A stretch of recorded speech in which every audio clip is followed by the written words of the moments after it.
Amplifier ചെയ്യാൻ വേണ്ടി പോകുമ്പോൾ ആംപ്ലിഫയർ ചെയ്ത് വാങ്ങുമ്പോൾ വെയിറ്റ് ഉണ്ടെങ്കിൽ, അത് നമ്മൾ കയ്യിൽ പൊക്കിയെടുക്കുമ്പോൾ നല്ല വെയിറ്റ് ഉണ്ടെങ്കിൽ അത് ഉഗ്രൻ ആംപ്ലിഫയർ. വെയിറ്റ് ഇല്ലെന്നുണ്ടെങ്കിൽ ആംപ്ലിഫയർ കൊള്ളൂല. അതാണ് നമ്മുടെ നാട്ടിൽ പൊതുവെ ഇപ്പോൾ നടന്നുകൊണ്ടിരിക്കുന്ന ഒരു കാര്യം. സൺബക്കിൻ്റെയൊക്കെ ആംപ്ലിഫയർ നമ്മുടെ നാട്ടിൽ വന്നിട്ടുണ്ട്.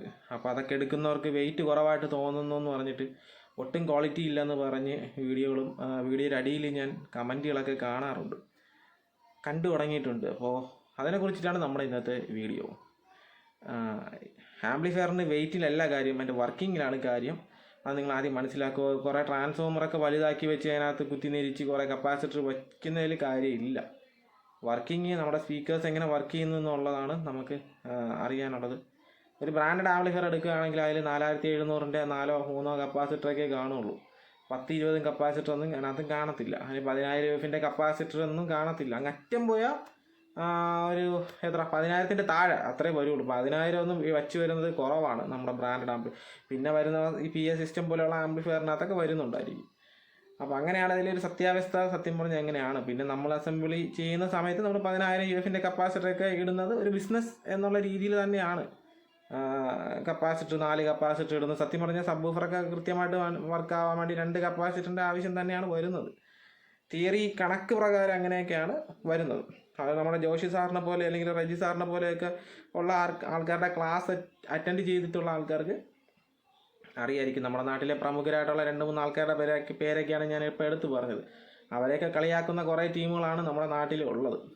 സൺബക്കിൻ്റെ ആംപ്ലിഫയറുകൾ നമ്മുടെ നാട്ടിൽ ഇപ്പോൾ തരംഗമായിട്ട് മാറിക്കൊണ്ടിരിക്കുകയാണ്. അപ്പോൾ ഒരു വർഷം മുമ്പേ ആയിട്ട് വളരെ റീച്ചായിട്ട് ഇറങ്ങിയൊരു വീഡിയോ ഉണ്ടായിരുന്നു. ആ ഒരു സ്പെക്ട്ര അനലൈസറൊക്കെ വർക്ക് ചെയ്യുന്ന രീതിയിലുള്ള ഒരു വീഡിയോ വന്നിട്ടുണ്ടായിരുന്നു. അപ്പോൾ ആ വീഡിയോ ഇറങ്ങിയ സമയത്ത് ഒരുപാട് ആൾക്കാർ എനിക്ക് മെസ്സേജ് അയച്ചിട്ട് ഇത് നമുക്കിവിടെ കിട്ടുമോ, എവിടെ കിട്ടും എന്നുള്ള രീതിയിൽ മെസ്സേജ് അയക്കുന്നുണ്ടായിരുന്നു. ആ സമയത്ത് നമ്മുടെ നാട്ടിൽ ഇന്ത്യയിൽ അത് അവൈലബിൾ അല്ലായിരുന്നു. അപ്പോൾ ഇന്തോനേഷ്യ പോലുള്ള സ്ഥലങ്ങളിലും ചൈന, ഇന്തോനേഷ്യ പോലുള്ള നമ്മുടെ അയൽ രാജ്യങ്ങളിൽ ആ പ്രോഡക്റ്റ് അവൈലബിൾ ആയിരുന്നു. അങ്ങനെ ഇരിക്കുകയാണ് പെട്ടെന്നൊരു ദിവസം ഓഡിയോക്സ് അവർ സൺബക്കിൻ്റെ പ്രോഡക്റ്റുകൾ നമ്മുടെ നാട്ടിലേക്ക് ലോഞ്ച് ചെയ്യുകയായിരുന്നു ചെയ്തത്. അതിപ്പോൾ ഇറങ്ങിയിട്ട് ഏകദേശം ഒരു സൺബക്ക് വന്നിട്ട് ഏകദേശം ഒരു 3 മാസം അത്രേ ആയിട്ടുള്ളൂ നമ്മുടെ നാട്ടിൽ. അപ്പോൾ ഒരുപാട് ആൾക്കാർ നല്ല രീതിയിൽ അതിനെ എടുക്കുന്നുണ്ട്, കുറച്ച് ആൾക്കാർ മോശം രീതിയിൽ എടുക്കുന്നുണ്ട്.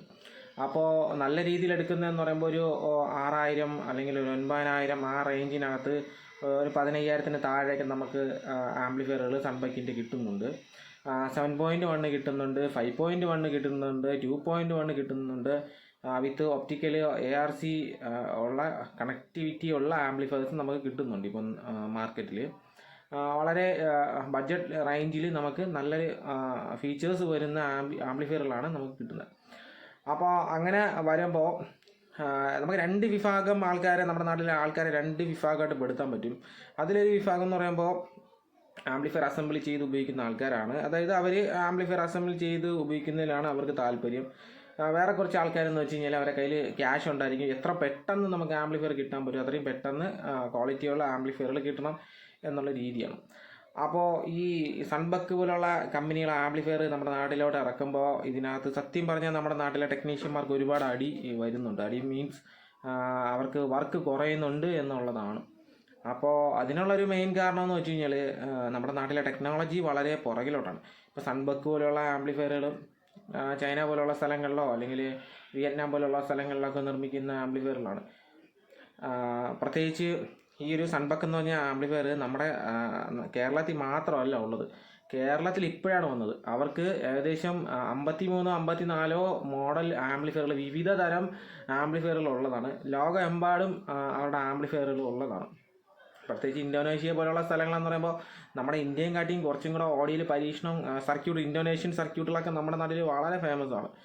ബാസ് ട്രിബിൾ പോലെയുള്ള സർക്യൂട്ടുകളൊക്കെ അവരുടെ PCB ഡിസൈൻസ് ഒക്കെ നമ്മുടെ നാട്ടിൽ വളരെ ഫേമസ് ആണ്. അപ്പോൾ ഗൂഗിളിലൊക്കെ നോക്കിയാൽ നമുക്ക് അറിയാൻ പറ്റും ഇന്തോനേഷ്യൻ എന്ന് എൻ്റെ അടിയിൽ എഴുതിയിട്ടുണ്ടായിരിക്കും. അപ്പോൾ ഇന്തോനേഷ്യ അവിടെ തന്നെ നമ്മുടെ നാട്ടിലുള്ളതിനെക്കാട്ടിയും ഈ ഓഡിയോയിൽ പരീക്ഷണങ്ങൾ നടക്കുന്നുണ്ട്. അതുപോലുള്ള സ്ഥലങ്ങളിൽ വരെ വളരെ സുലഭമായിട്ട് കിട്ടുന്ന ആംപ്ലിഫയറാണ് ഈ സൺബക്ക് എന്ന് പറയുന്നത്. അപ്പോൾ നമ്മുടെ കേരളത്തിൽ വന്നിട്ട്, കൊച്ചു കേരളത്തിൽ അങ്ങനെ വേണം പറയാം, നമ്മുടെ കൊച്ചു കേരളത്തിൽ വന്നിട്ട് 3 മാസമേ ആയിട്ടുള്ളൂ. ആ ഒരു 3 മാസമല്ല 3 ആഴ്ചയൊക്കെ ആയിട്ടുള്ളൂ സൺബക്കിൻ്റെ പ്രോഡക്റ്റുകൾ വന്നിട്ടുള്ളത്. പിന്നെ ഏകദേശം അതായത് ഈ 3800 എന്ന് പറഞ്ഞ മോഡലാണ് 3 ആഴ്ചയ്ക്ക് മുമ്പ് വന്നത്. 7.1 ഒരു ആംപ്ലിഫയർ ഉണ്ട്, AV8000 HD എന്ന് പറഞ്ഞൊരു മോഡലും, പിന്നെ ഒരു 2.1 ആംപ്ലിഫയർ 3800 എന്ന് പറഞ്ഞൊരു മോഡലും. അപ്പോൾ ഈ മോഡൽ നമ്മുടെ ഇവിടെ വന്നിട്ട് ഒരു 3 ആഴ്ച ആയിട്ടുള്ളൂ. അല്ലാതെ ഏകദേശം 2-3 മാസത്തിന് മുമ്പ്, ഏകദേശം 3 മാസം മുമ്പേ ഒരു വേറൊരു ആംപ്ലിഫയർ, സ്പെക്ട്ര അനലൈസറും പിന്നെ ഒരു 2.1 ആംപ്ലിഫയറും വന്നിട്ടുണ്ടായിരുന്നു. അത് നമ്മുടെ നാട്ടിൽ നല്ല രീതിയിൽ തരംഗം ഉണ്ടാക്കിയിട്ടുള്ളൊരു ആംപ്ലിഫയറാണ്. കാര്യം അതാണ് ഫസ്റ്റ് ഇന്തോനേഷ്യൻ ഒരു യൂട്യൂബ് ചാനലിനകത്ത് ഇട്ടിട്ടുണ്ടായിരുന്ന വീഡിയോ ആണ്. അത് നമ്മുടെ നാട്ടിൽ ഷെയർ ചെയ്ത് ഒരുപാട് റീച്ചായി പോയിട്ടുള്ള ഒരു വീഡിയോ ആണ്. അപ്പോൾ അതിൻ്റെ അടിസ്ഥാനത്തിൽ ഒരുപാട് ആൾക്കാർ ആ വീഡിയോ കണ്ടിട്ട് ആംപ്ലിഫയർ തേടുന്നുണ്ടായിരുന്നു, എപ്പോൾ വരുമെന്നുള്ള. എൻ്റെ അടുത്ത് ഒരുപാട് ആൾക്കാർ ചോദിച്ചിട്ടുണ്ടായിരുന്നു. അപ്പോൾ അതിൻ്റെ അടിസ്ഥാനത്തിലാണ് പിന്നെ ഒരു സുപ്രഭാതത്തിൽ ODX സൺബക്കിനെ നമ്മുടെ നാട്ടിലേക്ക് കൊണ്ടുവന്നത്. അപ്പോൾ ആ ഒരു സ്പെക്ട്ര അനലൈസർ ഇഷ്ടംപോലെ ആൾക്കാർ എടുത്തിട്ടുണ്ടായിരുന്നു. ഒരുപാട്, എനിക്ക് 6000 രൂപയ്ക്കകത്ത് എന്താണ് അതിൻ്റെ വില ഉണ്ടായിരുന്നത്. ഒരുപാട് പേര് എടുത്തു. സ്റ്റോക്ക് എനിക്ക് തോന്നുന്നൊരു 10-40 എണ്ണം സ്റ്റോക്ക് വന്ന ഉടൻ തന്നെ തീർന്നിട്ടുണ്ടായിരുന്നു. അപ്പോൾ ആ ഒരു രീതിയിൽ കേരളത്തിലെ എമ്പാടും നല്ല രീതിയിൽ സെയിൽ ചെയ്തൊരു സാധനമാണ് ആ ഒരു സ്പെക്ട്ര അനലൈസർ. അതുപോലത്തെ ഒരു സ്പെക്ട്ര അനലൈസർ നമുക്ക് ഉണ്ടാക്കിയെടുക്കുകയാണെന്നുണ്ടെങ്കിൽ ഈ ഒരു പൈസയ്ക്ക് തീരത്തില്ല. 6000 രൂപയ്ക്കകത്തൊന്നും അത് നിൽക്കില്ല. കാര്യം അത് നമുക്ക് സെപ്പറേറ്റ് ഉണ്ടാക്കിയെടുക്കാനായിട്ട് വളരെ ബുദ്ധിമുട്ടായിട്ടുള്ളൊരു കാര്യമാണ്. അപ്പോൾ അത് നമ്മുടെ നാട്ടിൽ വന്നപ്പോൾ അത് വളരെ നല്ല രീതിയിൽ സെയിൽ നടക്കുന്നുണ്ടായിരുന്നു. ഇപ്പോഴത് കിട്ടാനില്ല, ഒരുപാട് ആൾക്കാർ അന്വേഷിക്കുന്നുണ്ട്. അപ്പോൾ അത് കഴിഞ്ഞപ്പോഴാണ് പിന്നെ 7.1ഉം 2.1ഉം വീണ്ടും വന്നത്. അപ്പോൾ ഈ 7.1 എന്ന് പറയുമ്പോൾ നല്ല പെർഫോമൻസ് ആണ്. ഞാൻ എൻ്റെ വീഡിയോ ചെയ്തിട്ടില്ല, അത് കുറച്ചൊന്ന് നോക്കിയിട്ട് ചെയ്യാമെന്ന് വിചാരിച്ചിട്ടാണ്. വന്നിട്ട് നമ്മളെടുത്ത് ചെയ്യുന്നത് ശരിയല്ല. അതിൻ്റെ ബാക്കിയുള്ള വർക്കിങ്ങും വാങ്ങിയ ആൾക്കാരുടെ റിവ്യൂ ഒക്കെ അറിഞ്ഞതിന് ശേഷം ചെയ്യാമെന്ന് വിചാരിച്ചിട്ടാണ് ഞാൻ ആ വീഡിയോ ചെയ്യാത്തത്. അപ്പോൾ ഉടനെ തന്നെ നമുക്ക് ആ ഒരു വീഡിയോ ഉൾപ്പെടുത്താം. അത് നല്ല പവറുള്ള ഒരു ആംപ്ലിഫയർ എന്നാണ് വാങ്ങിയവർ പറഞ്ഞിട്ടുള്ളത്. കൂടാതെ തന്നെ ഈ സൺബക്കിനെ കുറിച്ച് പറയുകയാണെന്നുണ്ടെങ്കിൽ കേരളത്തിൽ മാത്രമല്ല സൺബക്ക് ഉള്ളത് എന്നുള്ളത് ഞാൻ വീണ്ടും എടുത്ത് പറയുകയാണ്. കാര്യം എന്ന് വെച്ച് കഴിഞ്ഞാൽ ലോകമെമ്പാടുമുള്ള സ്ഥലങ്ങളിലും ഈ ഒരു സാധനം നിലവിലുണ്ട്. അപ്പോൾ അത് വളരെ വിജയകരമായിട്ടൊരു വിൽക്കുന്നുണ്ട്. ഇപ്പോൾ കുറേ ആൾക്കാർ പറയുന്നത് പെട്ടെന്ന് കംപ്ലൈൻ്റ് ആണ്, ട്രാൻസ്ഫോമർ പെട്ടെന്ന് കത്തിപ്പോയി എന്ന് ഇടയ്ക്കൊരു ചേട്ടൻ കമൻറ്റ് ഇട്ടിട്ടുണ്ടെന്ന്. ട്രാൻസ്ഫോമർ കത്തിപ്പോയി 7.1 വന്നിട്ട് ഏകദേശം 3 ആഴ്ച ആയിട്ടുള്ളൂ എന്നുള്ളത് ഓർക്കുക. ആ ചേട്ടൻ എനിക്ക് 3 മാസം മുമ്പേ ഇത് റിപ്ലൈ ഇട്ടിട്ടുണ്ടായിരുന്നു, ഇത് കത്തിപ്പോയി എന്ന് പറഞ്ഞിട്ട്. അത് ഏത് സോഷ്യൽ മീഡിയയിൽ നിന്ന് എവിടെ നിന്നോ കിട്ടിയ ഏതോ ഒരു ഇന്തോനേഷ്യൻ യൂട്യൂബ് ചാനലിൽ നിന്ന് കിട്ടിയിട്ടുള്ള ആ ഒരു ഇമേജ് സ്ക്രീൻഷോട്ടോട് കൂടിയാണ് പുള്ളി അത് അയച്ചു തന്നത്. അപ്പോൾ പുള്ളി പറഞ്ഞതെന്ന് വെച്ചാൽ പുള്ളിയുടെ ഏതോ ഫ്രണ്ട് വാങ്ങി അത് കത്തിപ്പോയി, പിന്നെ അത് റീവൈൻഡ് ചെയ്ത് ഉപയോഗിച്ചു എന്നുള്ളതാണ്. പക്ഷെ ഞാൻ പുള്ളിയുടെ അടുത്ത് എൻ്റെ ഫോട്ടോ എന്തെങ്കിലും ഷെയർ ചെയ്യാൻ പറഞ്ഞിട്ട് പുള്ളി അത് ചെയ്യുന്നില്ല. അപ്പോൾ സത്യം പറഞ്ഞാൽ എന്നിട്ട് അതിനിടയിൽ ഇടുന്നുണ്ട് ടെക്നീഷ്യന്മാർക്ക് ഒരു തിരിച്ചടിയാണ് എന്നുള്ളത്. നമ്മൾ സുഹൃത്തെ ഒരു കാര്യം മനസ്സിലാക്കുക.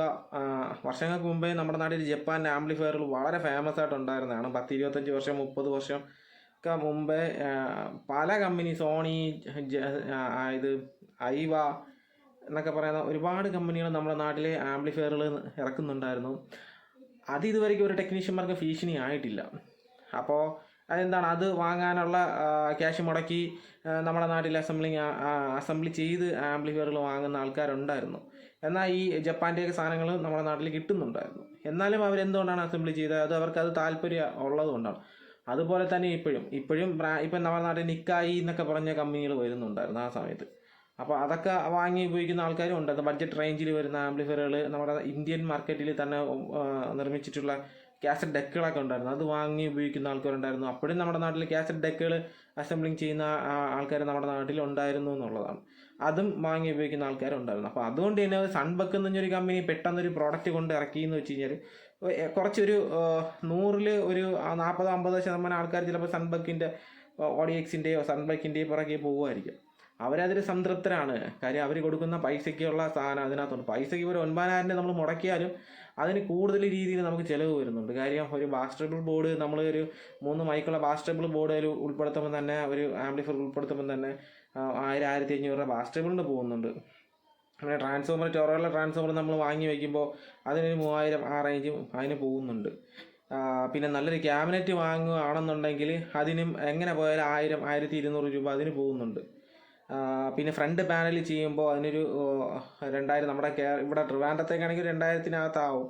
അപ്പോൾ അതിന് ഏകദേശം 2000 രൂപയ്ക്കകത്ത് ഫ്രണ്ട് പാനലിനാവുന്നുണ്ട്. പിന്നെ അതിനകത്ത് USB മോഡുകൾ വയ്ക്കണം, പിന്നെ പവർ സപ്ലൈ ബോർഡ് വയ്ക്കണം, സ്പീക്കർ പ്രൊട്ടക്ഷൻ വയ്ക്കണം. അപ്പോൾ പിന്നെ ഇനി പുറകെ സൈഡിൽ നമുക്ക് ബനാന സോക്കറ്റുകൾ വയ്ക്കണം, RC സോക്കറ്റുകൾ വയ്ക്കണം. പിന്നെ അത് പോയിട്ട് പവർ കേബിളിൻ്റെ ഹോൾഡർ വയ്ക്കണം. അപ്പം ഇങ്ങനെയൊക്കെ വരുമ്പോൾ നിങ്ങൾ എങ്ങനെ കൂട്ടിയാലും ഒരു കരോക്കെ ഉൾപ്പെടെയുള്ള ഒരു ആംപ്ലിഫയർ ചെയ്യാൻ 10,000 രൂപയ്ക്ക് മുകളിൽ പോകും. എങ്ങനെ പോയാലും 12,000 14,000 രൂപ നമുക്ക് ചിലവ് വരും. പിന്നെ ആ സ്പെക്ട്രം അനലൈസർ, ഫ്രണ്ടിലുള്ള സ്പെക്ട്രം അനലൈസർ, വലിയ ഡിസ്പ്ലേ വരുന്ന സ്പെക്ട്രം അനലൈസർ വയ്ക്കാൻ വേണ്ടി അത് വാങ്ങണമെങ്കിൽ തന്നെ 3,000-4,000 രൂപ നമുക്ക് ചിലപ്പോൾ നമ്മുടെ നാട്ടിലെ റേറ്റിലാവും, അങ്ങനെ ഒരു സാധനം വരികയാണെന്നുണ്ടെങ്കിൽ. പക്ഷെ നമുക്ക് നിലവിലൂടെ വൈറ്റ് കളറിലുള്ള സ്പെക്ട്രം അനലൈസർ ഉണ്ട്, അതിന് തന്നെ 2,000 രൂപ വിലയുണ്ട്. ഓക്കെ, അപ്പോൾ അങ്ങനെ ഒരു പ്രോഡക്റ്റ് നമുക്ക് ചെയ്തെടുക്കാൻ ഒരു കാരണവശാലും നമ്മുടെ നാട്ടിൽ പറ്റത്തില്ല എന്നുള്ളതാണ്. അല്ലെങ്കിൽ പിന്നെ ചൈന പോലുള്ള രാജ്യങ്ങൾക്ക് എങ്ങനെ പറ്റുന്നു എന്നുള്ളത് നമ്മൾ ആദ്യം ചിന്തിക്കേണ്ട കേസ് നമ്മുടെ നാട്ടിനെയും കാട്ടിയും എത്രയോ മുന്നിലാണ് അവരുടെ ടെക്നോളജി. ഞാൻ പല വീഡിയോയിലും ഇതിനെക്കുറിച്ച് പറയുന്നുണ്ടായിരുന്നു. അപ്പോൾ ഒരുപാട് ആൾക്കാർ പറയുന്നതെന്ന് വെച്ച് കഴിഞ്ഞാൽ ചൈനയെ പൊക്കി പറയുന്ന രീതിയിലാണ് എന്നുള്ളത്. സത്യം പറഞ്ഞാൽ അങ്ങനെയല്ല. ടെക്നോളജി വൈസ് നമുക്ക് നോക്കുമ്പോൾ നമ്മുടെ നാട്ടിനെയും കാട്ടി എത്രയോ ഒരു 10-15 വർഷമെങ്കിലും മുമ്പേ ആയിരിക്കും ചൈന എന്നുള്ളതാണ് എനിക്ക് മനസ്സിലാക്കാൻ കഴിഞ്ഞിട്ടുള്ളത്. ഒരുപാട് യൂട്യൂബേഴ്സ് ചൈനയിലുള്ള പല ടെക്നോളജികളും കാറിൻ്റെ കാര്യമൊക്കെ ആണെങ്കിൽ പോലും ഇലക്ട്രിക് സ്കൂട്ടർ, കാർ, ഇതുപോലത്തെ കാര്യങ്ങളൊക്കെ കാണിക്കുന്നുണ്ട്. ഒന്നും വേണ്ട, റുവാണ്ട എന്ന് പറഞ്ഞൊരു നിങ്ങൾ സഞ്ചാരമൊക്കെ കണ്ടാൽ മനസ്സിലാവും. നമ്മുടെ കേരളത്തിനെക്കാട്ടി ചെറിയൊരു രാജ്യമാണ് റുവാണ്ട എന്ന് പറയുന്ന രാജ്യം. അപ്പോൾ അവിടെ എന്ന് വെച്ച് കഴിഞ്ഞാൽ കേരളത്തിനെക്കാട്ടി ദാരിദ്ര്യമുള്ള രാജ്യമാണ് റുവാണ്ട. പക്ഷേ അവിടുത്തെ റോഡിൻ്റെ ടെക്നോളജിയും അവിടുത്തെ ഇലക്ട്രിക് സ്കൂട്ടർ എന്ന് പറയുമ്പോൾ, നമുക്കിവിടെ ഇലക്ട്രിക് സ്കൂട്ടർ ഉണ്ട്. ഇലക്ട്രിക് സ്കൂട്ടർ എന്ന് പറയുമ്പോൾ നമുക്ക് എങ്ങനെയാണ് വാങ്ങിയിട്ട് ബാറ്ററി ചാർജ് വീട്ടിൽ ചാർജ് ചെയ്ത് നമ്മൾ ഉപയോഗിക്കണം. വീട്ടിലെ കറണ്ട് ഉപയോഗിച്ചോ അല്ലെങ്കിൽ നമുക്ക് ചാർജിങ് പോയിന്റിലെ കറണ്ട് ഉപയോഗിച്ചാണ് നമ്മൾ വണ്ടി ഓട്ടിക്കുന്നത്. റുവാണ്ടയിലെന്ന് വെച്ച് കഴിഞ്ഞാൽ അവിടുത്തെ ഇലക്ട്രിക് സ്കൂട്ടറുകൾക്ക് അല്ലെങ്കിൽ ഇലക്ട്രിക് ബൈക്കുകൾക്ക് ബാറ്ററി വാടകയ്ക്ക് കൊടുക്കുന്ന കടകളുണ്ട്. അപ്പോൾ നമ്മുടെ കയ്യിലുള്ള ബാറ്ററി അവർക്ക് കൊടുത്തതിന് ശേഷം ചെറിയൊരു തുക കൊടുത്ത് നമുക്ക് അവിടെ നിന്ന് പകരം ബാറ്ററി വാങ്ങി നമ്മുടെ വണ്ടിയിൽ ഫിറ്റ് ചെയ്ത് നമുക്ക് ഓടാം. അതാണ് അവിടുത്തെ ടെക്നോളജി. ആ ടെക്നോളജി നമ്മുടെ കേരളത്തിൽ എന്നാണ് ഇനി വരാൻ പോകുന്നത്? അങ്ങനെ വന്നു കഴിഞ്ഞാൽ എന്ത് ഗുണമാണ് നമുക്ക് ഉള്ളത്? നല്ല രീതിയിലുള്ള ഗുണം നമുക്ക് കിട്ടുന്നുണ്ട്. കാര്യം നമുക്ക് ഒരു യാത്ര പോകുന്ന സമയത്ത്, കുറച്ച് ദൂരമായിട്ടൊക്കെ പോകുന്ന സമയത്ത് ബാറ്ററി തീരുമ്പോൾ നമ്മൾ അടുത്തുള്ള ബാറ്ററി ഷോപ്പിൽ പോകുന്നു, ബാറ്ററി കൊടുക്കുന്നു, ക്യാഷ് കൊടുക്കുന്നു, നമ്മൾ പകരം ബാറ്ററി വാങ്ങി വയ്ക്കുന്നു. ബാറ്ററി എന്ന് ഒരുപാട് 100-50 രൂപയൊന്നും അല്ല, ഒരു 10-20 രൂപയ്ക്ക് തുല്യമായിട്ടുള്ള പൈസയാണ് നമ്മൾ ഈ ചാർജ് ചെയ്ത് ബാറ്ററി ഇങ്ങോട്ട് വാങ്ങുമ്പോൾ അവർക്ക് കൊടുക്കുന്നത്. പകരം നമ്മുടെ ബൈക്കിലുണ്ടായിരുന്ന, സ്കൂട്ടറിലുണ്ടായിരുന്ന ബാറ്ററി നമ്മൾ അവർക്ക് കൊടുത്തിട്ട് പകരം ഫുൾ ചാർജിലായിട്ടുള്ളൊരു ബാറ്ററി കിട്ടുകയാണ്. അത് വെച്ച് നമുക്ക് വീണ്ടും ഒരു 10-100 കിലോമീറ്റർ ഓടാം. അവിടുത്തെ ടെക്നോളജി, റോഡിൻ്റെ കേസായാലും കാറിൻ്റെ കേസായാലും എങ്ങനെയാണ് നമ്മുടെ നാട്ടിനെക്കാട്ടി റുവാണ്ട പോലെയുള്ള ഒരു ദരിദ്ര രാജ്യം നമ്മുടെ നാട്ടിനെക്കാട്ടി എന്തുമാത്രം മാറി എന്നുള്ളതാണ്. അപ്പോൾ ഇതൊക്കെ സഞ്ചാരം പോലുള്ള പരിപാടികൾ കണ്ടാൽ നിങ്ങൾക്ക് മനസ്സിലാവും. അപ്പോൾ നമ്മുടെ നാട്ടിലെ നമ്മുടെ പ്രത്യേകിച്ച് നമ്മുടെ ഇന്ത്യയിൽ ഈ ടെക്നോളജി ചൈന പോലുള്ള രാജ്യങ്ങളിലുള്ള ടെക്നോളജി വരാൻ വേണ്ടി 10-15 വർഷം ഇനിയും എടുക്കുമായിരിക്കാം എന്നാണ് എൻ്റെ ഒരു നിഗമനം. അങ്ങനെയാണ്. അങ്ങനെ ആവട്ടെ, അങ്ങനെ വരട്ടെ എന്നുള്ളതാണ്. അങ്ങനെ വന്നാൽ തന്നെയാണ് നമുക്ക് സൺബക്ക് പോലുള്ള ആംപ്ലിഫയറുകൾ നമ്മുടെ നാട്ടിൽ നിർമ്മിക്കാൻ പറ്റുന്നത്.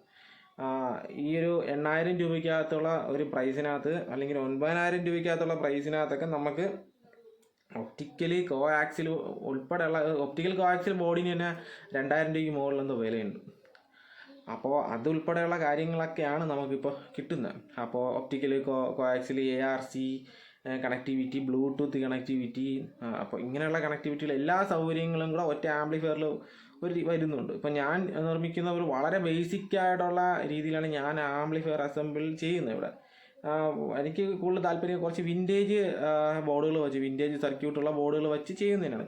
കാര്യം കുറച്ച് മറ്റുള്ള ആൾക്കാരിൽ നിന്ന് കുറച്ച് വ്യത്യസ്തമായിട്ടുള്ള രീതിയിൽ ആംപ്ലിഫയർ അസംബിൾ ചെയ്യുന്നതിനാണ് എനിക്ക് താല്പര്യം. അപ്പോൾ അതുകൊണ്ടാണ് ഞാൻ കുറച്ച് വിൻറ്റേജിലോട്ട് പോകുന്നത്. അങ്ങനെ ഇഷ്ടപ്പെടുന്ന ആൾക്കാർക്ക് മാത്രമാണ് നമ്മൾ ആംപ്ലിഫയർ ചെയ്ത് കൊടുക്കുന്നത്. അപ്പോൾ ഈ ഒരു ടെക്നോളജി നമ്മുടെ നാട്ടിൽ വളർന്ന് വന്നതിനനുസരിച്ച് നമ്മുടെ നാട്ടിലെ ആൾക്കാരും മാറി എന്നുള്ളതാണ് കാര്യം. ആരായാലും ഇപ്പം ഞാനായാലും അങ്ങനെ തന്നെയാണ്. അപ്ഡേറ്റഡ് വേർഷൻ പ്രോഡക്റ്റുകളാണ് എനിക്ക് ഇഷ്ടം. ഇപ്പോൾ ഫോണായാലും അങ്ങനെ തന്നെയാണ്. ഏത് പ്രോഡക്റ്റ് ആയാലും അപ്ഡേറ്റ് വരുന്ന സാധനങ്ങളാണ് നമുക്കിഷ്ടം. സൺബക്ക് പോലുള്ള പ്രോഡക്റ്റുകൾ അവരുടെ പ്രോഡക്റ്റിൽ, അല്ലെങ്കിൽ ODX പോലുള്ള ബ്രാൻഡുകൾ അവരുടെ പ്രോഡക്റ്റിൽ അപ്ഡേറ്റ് കൊണ്ടുവരുന്നുണ്ട്. അപ്പോൾ നമ്മുടെ നാട്ടിലെ ആൾക്കാർ ആകർഷണം അതിൽ കൂടുതലായിട്ട് വരുന്നു, അവരത് പോയി വാങ്ങുന്നു എന്നുള്ളതാണ്. പിന്നെ ക്വാളിറ്റി എന്ന് പറയുമ്പോൾ ഞാൻ ഇൻ്റർനാഷണൽ ലെവലിൽ നിൽക്കുന്നുണ്ടെങ്കിൽ അത്ര ലോ ക്വാളിറ്റി ഒന്നും അല്ല അതിനകത്ത്. ഉപയോഗിച്ചിട്ടുള്ള ആൾക്കാർക്ക് അറിയാം. ഉപയോഗിച്ചിട്ടുള്ള ആൾക്കാർ വളരെ ചെറിയ രീതിയിലൊക്കെയാണ് പരാതിയായിട്ട് പറഞ്ഞിട്ടുള്ളത്. കാര്യം എന്ന് വെച്ച് കഴിഞ്ഞാൽ ഇത് സംഭവം ഈ ഇവിടുത്തെ ആൾക്കാരുടെ ഒരു ഇതുണ്ട്. എന്താണെന്ന് വെച്ച് കഴിഞ്ഞാൽ ആംപ്ലിഫയർ കയ്യിലെടുക്കുമ്പോൾ നല്ല വെയിറ്റ് ഉണ്ടെങ്കിൽ അത് അടിപൊളി ആംപ്ലിഫയർ, അത് വെയിറ്റ് ഇല്ലെന്നുണ്ടെങ്കിൽ ഒട്ടും കൊള്ളില്ല. ഇതാണ് നമ്മുടെ നാട്ടിലുള്ള ആൾക്കാരുടെ പൊതുവേ ഉള്ളൊരു സംസാരം ഇങ്ങനെയാണ്. അപ്പോൾ ഒരുത്തൻ വന്നിട്ട് ഒരു 10,000, 25,000, 40,000 രൂപ മുടക്കണമെന്നുണ്ടെങ്കിൽ അതിന് അതിൻ്റേതായ വെയിറ്റ് ഉണ്ടായിരിക്കണം. അങ്ങനെയാണ് നമ്മുടെ നാട് മുന്നോട്ട് പോകുന്നത്. അപ്പോൾ അതാണ് കാര്യം. അപ്പോൾ ഈ ഒരു ആംപ്ലിഫയർ വാങ്ങിയിട്ട് ചില ആൾക്കാർ വെയിറ്റ് ഇല്ല എന്ന് പറയുന്നുണ്ട്. സത്യം പറഞ്ഞാൽ ട്രാൻസ്ഫോമറിൻ്റെ ചില ആൾക്കാർ പറഞ്ഞാൽ ട്രാൻസ്ഫോമർ വളരെ ചെറുതാണ്, അതിനൊരു പവർ എടുക്കാനായിട്ടുള്ള ഗുമ്മില്ലെന്നാണ് പറയുന്നത്. സത്യം പറഞ്ഞാൽ ഏതിൻ്റെ അടിസ്ഥാനത്തിലാണ് ഇവർ ഇതൊക്കെ പറയുന്നതെന്നുള്ളത് എനിക്ക് മനസ്സിലായില്ല. നിങ്ങളൊരു ബ്രാൻഡ് ആംപ്ലിഫയർ വാങ്ങി തുറന്ന് നോക്കിക്കഴിഞ്ഞാൽ അതിനകത്ത് 1000 വാട്ട്സിൻ്റെ 500 വാട്ട്സിൻ്റെ ഒക്കെ ഒരു ബ്രാൻഡഡ് ആംപ്ലിഫയർ വാങ്ങി തുറന്നാൽ നിങ്ങൾക്ക് അറിയാൻ പറ്റും അതിൻ്റെ ട്രാൻസ്ഫോമറൊക്കെ വളരെ ചെറുതായിരിക്കും. അതിനുള്ള കാരണം എന്ന് വെച്ച് കഴിഞ്ഞാൽ ആംബിയർ കുറച്ച് വോൾട്ട് കൂട്ടിയാണ് അത് വർക്ക് ചെയ്യുന്നത്. എൻ്റെ ഒരു രീതി അങ്ങനെയാണ് ചെയ്യുന്നത്. എങ്ങനെ എൻ്റെ അറിവ് അങ്ങനെയാണ്. നമ്മൾ അസംബിൾ ചെയ്യുന്ന കുറച്ച് ആൾക്കാരാണ്, ഞാനുൾപ്പെടെയുള്ള കുറച്ച് ആൾക്കാരാണ് ആംബിയർ കൂട്ടി വോൾട്ട് കുറച്ചൊക്കെ ചെയ്യുന്നൊരു ടെക്നോളജി കൊണ്ടുവന്നത്. അത് സത്യത്തിൽ ഇലക്ട്രോണിക്സ് പഠിച്ചിട്ടുള്ള ഒരാൾ ഒരിക്കലും അത് അങ്ങനെ പറയില്ല എന്നുള്ളതാണ് എൻ്റെ അറിവ്. എന്നെ പോലുള്ള അല്ലെങ്കിൽ നമ്മളെപ്പോലുള്ള മുറിവൈദ്യന്മാരാണ് ഇങ്ങനെ ഒരു പുതിയ നിയമം കൊണ്ടുവന്നിട്ടുള്ളത്. ഇലക്ട്രോണിക്സ് പഠിച്ചിട്ടുള്ള വിദഗ്ധരായിട്ടുള്ള ആൾക്കാർ എപ്പോഴും പറയുന്നത് ട്രാൻസ്ഫോമർ വലുതായിട്ടിരിക്കണമെന്നൊന്നും അവർ പറയാറില്ല. ആവശ്യമായിട്ടുള്ള കറണ്ട്, ആവശ്യമായിട്ടുള്ള വോൾട്ടേജ്, ആംബിയർ ഇതെല്ലാം ആവശ്യമായിട്ടുള്ളത് മതി എന്ന് പറയുമ്പോൾ ട്രാൻസ്ഫോമർ ചെറുതായിരിക്കും. കണക്കുകളാണ് ഇതെല്ലാം, കണക്കുകൾ വെച്ചിട്ടുള്ള കളിയാണ്. ഇലക്ട്രോണിക്സ് എന്ന് പറഞ്ഞാൽ കണക്കുകൾ തന്നെയാണ്. അപ്പം അങ്ങനത്തെ പല കാര്യങ്ങളുണ്ട്, അത് നിങ്ങൾ മനസ്സിലാക്കുക. അപ്പം ഓഡിയക്സിനകത്ത് ഉപയോഗിക്കുന്ന ട്രാൻസ്ഫോമർ ചെറുതായിട്ടിരിക്കുന്നത് ഇതിൻ്റെ കാരണം അത് തന്നെയാണ്. ഈ ഓഡിയക്സ് എന്ന് പറയുന്ന കമ്പനി അല്ലെങ്കിൽ സൺബക്ക് എന്ന് പറയുന്ന കമ്പനി വെറുതെ ഏവനെങ്കിലും എവിടെയെങ്കിലും സ്ഥലത്തിരുന്ന് ഉണ്ടാകുന്ന സാധനമല്ല. ഇതിൻ്റെ മുകളിൽ എൻജിനീയർമാരൊക്കെ വർക്ക് ചെയ്യുന്നുണ്ട്. ഡിസൈനർമാർ, എൻജിനീയർമാർ, ഇങ്ങനെയുള്ള ആൾക്കാരൊക്കെ വർക്ക് ചെയ്തിട്ടാണ് ഇതുപോലത്തെ ഒരു പ്രോഡക്റ്റായിട്ട് നമ്മുടെ നാട്ടിൽ ഇറക്കുന്നത്. ഒരു പ്രോഡക്റ്റ് ആകുന്നത് അങ്ങനെ തന്നെയാണ്. പഠിച്ചിട്ടുള്ള ആൾക്കാരൊക്കെ ചെയ്യുന്ന പ്രോഡക്റ്റുകളാണ്. അപ്പം അതിൻ്റേതായ ഗുണങ്ങളും ദോഷങ്ങളുമുണ്ട്. അപ്പോൾ അതിൽ ദോഷം എന്ന് ഉദ്ദേശിക്കുന്നതെന്ന് വെച്ച് കഴിഞ്ഞാൽ നമ്മളതിൽ കൊടുക്കേണ്ട സ്പീക്കേഴ്സ് ഇമ്പിഡൻസ് അതിനകത്ത് പറയുന്നുണ്ട്. അത് കൃത്യമായിട്ട് കൊടുത്ത് വർക്ക് ചെയ്യും. ഇവിടെ നമ്മുടെ നാട്ടിലുള്ള ആൾക്കാർ ചെയ്യുന്നതെന്ന് വെച്ച് കഴിഞ്ഞാൽ സ്പീക്കേഴ്സ് കൈ കിട്ടുന്ന ഏതെങ്കിലും സ്പീക്കേഴ്സ് എടുത്ത് ഒരു ചാനലിന് കൊടുക്കും, അടുത്ത 2 സ്പീക്കേഴ്സ് എടുത്ത് അടുത്ത ചാനലിന് കൊടുക്കും, പിന്നെ 2-3 ട്യൂട്ടറും കാണും. ഇങ്ങനെ വരുമ്പോൾ ഇമ്പിഡൻസ് മാച്ച് ആവാതെ എന്തായാലും ആംപ്ലിഫയർ കത്തിപ്പോവും. അതിന് ഒരിക്കലും ഞാൻ ഉത്തരവാദിയല്ല. പിന്നെ ആംപ്ലിഫയർ വാങ്ങുന്ന ആൾക്കാർക്ക് മാത്രമാണ് അതിൻ്റെ ഉത്തരവാദിത്വം ഉള്ളത്. പിന്നെ ആംപ്ലിഫയർ അസംബ്ലി ചെയ്തുകൊണ്ട് പോകുന്ന ആൾക്കാരാണെങ്കിലും വാങ്ങുന്ന ആൾക്കാരായാലും ഫസ്റ്റ് ചെയ്യുന്നത് കുത്തി തുറന്ന് വീട്ടിൽ കൊണ്ടുപോയി കുത്തി തുറന്ന് ഇതിനകത്ത് എന്തൊക്കെ കുന്ത്രാട്ടങ്ങൾ ഇരിക്കുന്നു എന്ന് നോക്കുന്നതാണ് അവരുടെ. പ്രീസെറ്റ് എന്തെങ്കിലും കാണുന്നെന്നുണ്ടെങ്കിൽ അത് പിടിച്ച് കറക്കുക എന്നുള്ളതാണ്. ബയാസിങ് ആണോ സെൻസിറ്റിവിറ്റി ആണോ എന്താണെന്നുള്ള അറിയില്ല, ഓഫ്സെറ്റ് ആണോ ഒന്നും അറിഞ്ഞൂടാ, പിടിച്ച് കറക്കും. ഗെയിൻ കൂടും, സൗണ്ട് കൂടും, ബാസ് കൂടും എന്നുള്ള വിചാരത്തിൽ പിടിച്ച് കറക്കും, ആംപ്ലിഫയർ കത്തിപ്പോവും. ഇതാണ് പൊതുവേ നമ്മുടെ നാട്ടിൽ നടക്കുന്ന ഒരു കാര്യം.